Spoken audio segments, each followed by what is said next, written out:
Restaurant Food Fast with your host, Chuck Brooks. Alright, welcome back to Restaurant Food Fast. I know last week I told you guys that we were going to do mac and cheese. And I forgot to buy the cheese. And I don't like doing mac and cheese with just American cheese. So I'm going to do chicken sofrito. Sofrito's basically just means aromatic spices. So I'm going to do one that's more of a Cuban style. It's really fast, really easy, really good. You can change this sauce up a bunch of different ways. I'm going to show you the basic sofrito, and then I think I might add a little bit of dairy product to it and make it like a cream sofrito. Of course, with chicken. Sofritos can be done with just about anything, but like I say, I keep chicken on hand all the time, so it's just the easiest and cheapest for us to do it with. That's what I'm going to do. So give me a second, I'll show you the ingredients list, and we'll be right back today. Alright, here we go. We're going to do a basic sofrito. Very simple. I'm doing it with chicken. Just decided to thaw out a little bit before we did this, so I'm not running back and forth with the camera. Basic chicken breast. A little bit of, I'm using red onion because I have some left over. I'm going to put bacon in it because I have some, again, left over from breakfast this morning, so I'm going to put some bacon in this. The basic ingredients for any sofrito, though, are you're going to use some type of peppers. These happen to be small sweet peppers. The onion, which I already showed you, and garlic. That's your basic, I don't know what to call them. It would be, alright, your basic mirepoix for the sofrito is going to be the peppers, garlic, and onions. And then you add some spices. The spices vary depending on what region you're making it from. I think most every Latin cuisine has a type of sofrito. From Italian, Spanish, Puerto Rican, Cuban, all of those that are Latin based. I'm going to do that's more of a Cuban island, so it's going to use a lot of cumin in it.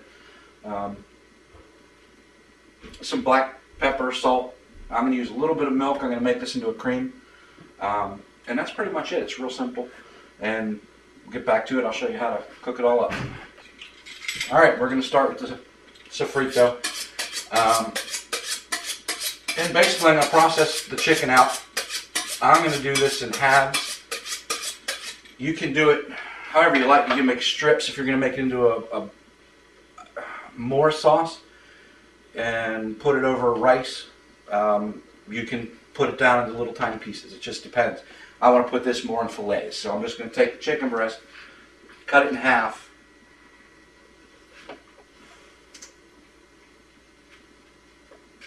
just once is fine. Now I got my two pieces. I'm going to crank up the heat a little bit. While I'm waiting on that, I'm going to cut down my onion.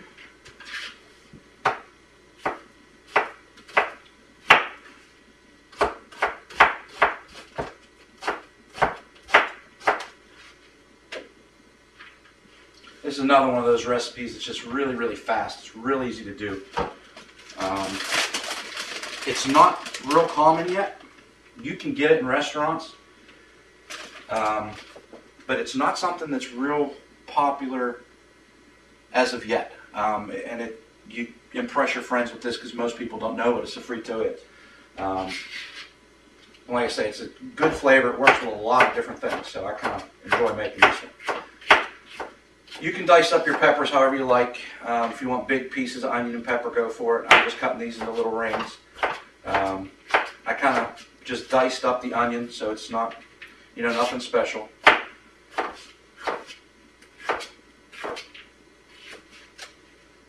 And this is most of the recipes that have made it to restaurants and such have a basis in basic home cooking from all the different regions of the world. And you have to remember that most of these are done because of their ease of use. I talked before about things like coq au vin from France. It's basically a one-pot dish that took hours to cook. The peasants could put it all into a pot, go out and do their work, come back, and the food was ready. So you're going to find two different types of recipes in general are going to be one that are long cooked that you don't have to fuss with, which are real easy. The pot roasts and all those type of things you just throw in and let them cook. Or you have something like this that is just boom, really fast. So you don't have to fuss around at the stove all day. You don't have to do this, big rigmarole to get dinner on the table. These things are really quick, really easy. I think my pan's about hot. Just a little bit of oil. Just maybe a teaspoon and a half, maybe.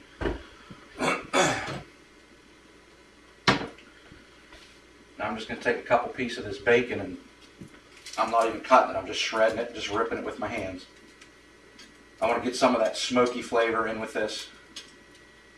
If you don't have bacon, you don't need it. It's not typically in this recipe, it's just I happen to have it, so I'm using it. If you have anything that you like, the sausage, anything like that, works just as well. Alright, I'm going to add the vegetables now.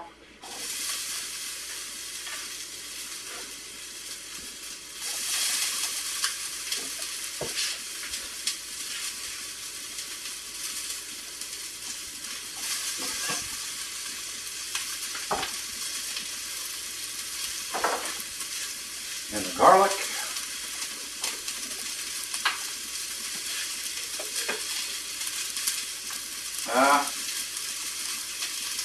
Two tablespoons, tablespoon and a half. If you don't like garlic, don't use that much.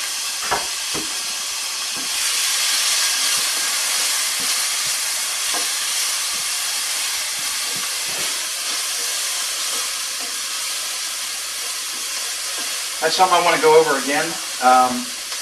I notice a lot of people are afraid to move their pans around. If it's getting too much heat, move it.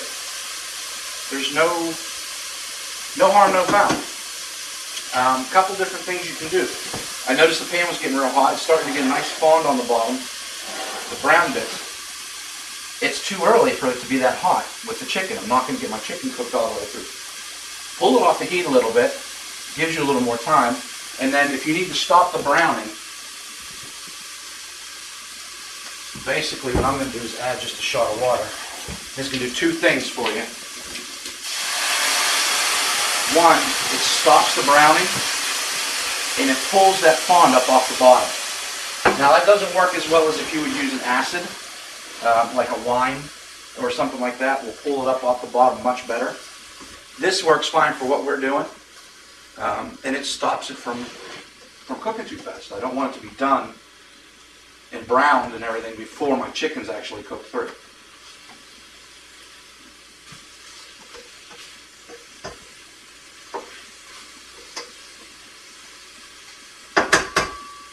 And now comes the difference.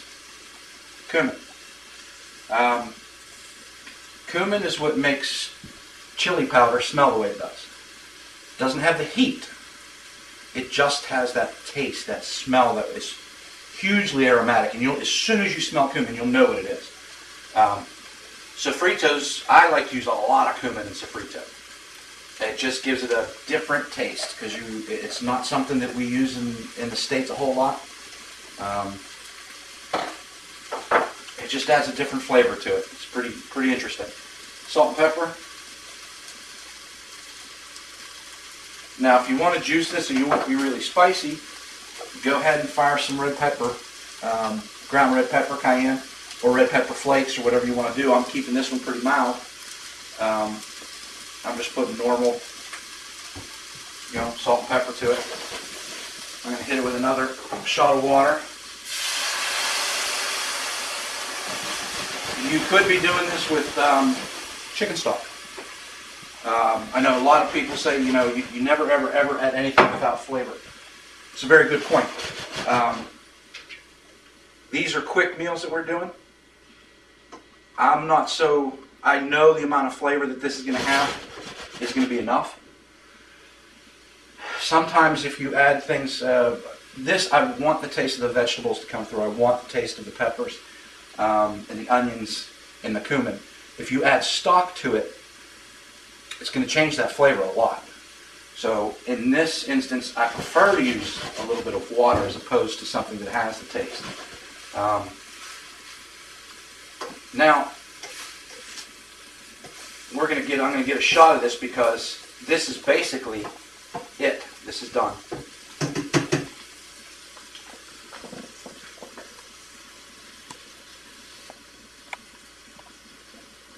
Alright, you can serve this as is. Toss it on a plate, chicken's done, browned, has great flavor, and you just take the vegetables that you cooked with it, put it over top, and there you go. Nice, easy, light meal. The same thing, I'm just going to add a little bit of milk product to it.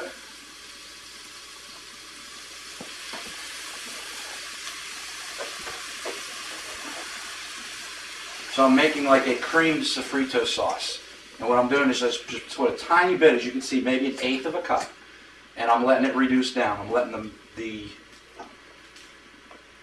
water part of the milk evaporate until it's just going to be, it's like adding cream, except I'm not using all that fat. And I'm just going to let this thicken up just a hair. So again, reduction. So you just pretty much put it on, and all this steam that's coming off of here is going to make that sauce thicker and thicker as the water evaporates. And once it gets to the consistency I want, it's done. Now you can serve this with rice, with pasta. It's most traditionally served with rice, but you can pretty much put it with whatever starch you want. I'm just going to show this set up on a plate, and that's pretty much it. So there, the sauce is reduced. That's pretty much it. I'm going to plate it up and show you guys what it is. Really quick, really easy. It has a flavor that people aren't used to. So it's a nice, really fast way to show off a different culinary style. It's actually kind of pretty too. It's got the different colors. And there you go.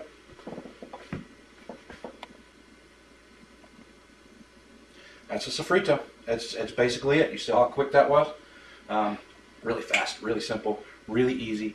You have somebody that comes over and, make something for dinner. You can have this up and out in 10 minutes and you're done, and it's impressive and people love it. So there you go, sofrito. You can do it with anything. Pork. I use chicken. You can use fish. As long as the fish has some body to it. It'll hold up. Sofrito's kind of spicy, so as long as what you're using, like a shrimp sofrito, would be incredibly good. So there you go. You've learned the basis of a Cuban dish. There you go. That was a sofrito. Now you can take that same basic premise for sofrito, add tomato product to it. Spanish sofritos generally have tomato with them. So there you go. You got another one. If you take the same basic spice mix that we use for that sofrito, and you make a bechamel sauce, which we showed you how to make with the Alfredo, add that mirepoix to the Alfredo base. Now you have a pasta sauce that is sofrito pasta. It's completely different flavor, and you'll know once you start using cumin. If you like spicy foods, real Spanish foods, you're going to love using cumin as a spice. It gives you that aroma and flavor without any of the heat that people usually associate with like a chili or an Americanized Spanish or Cuban cuisine. But like I say, sofrito, you can do it with anything. It's a great way to use up leftovers. If you happen to make a roast or roast chicken or anything like that, just shred the meat down, put it in with that sauce. It's wonderful. It's very easy. So I hope you enjoyed that one. We're going to keep them coming. You can get in touch with us at restaurantfoodfast at gmail.com. Next week, I said I was going to do a mac and cheese. Didn't do it this week because I didn't go to the store. I didn't have any cheese left. So next week I'm going to try and do a mac and cheese, which is a basic, again, it's a bechamel sauce with cheese added. I hope you're getting the connection. The only reason we're doing these podcasts is because the culinary shows out there are wonderful. All of them, like Alton Brown is one of my favorites. Doing these things, there's a connection between these recipes.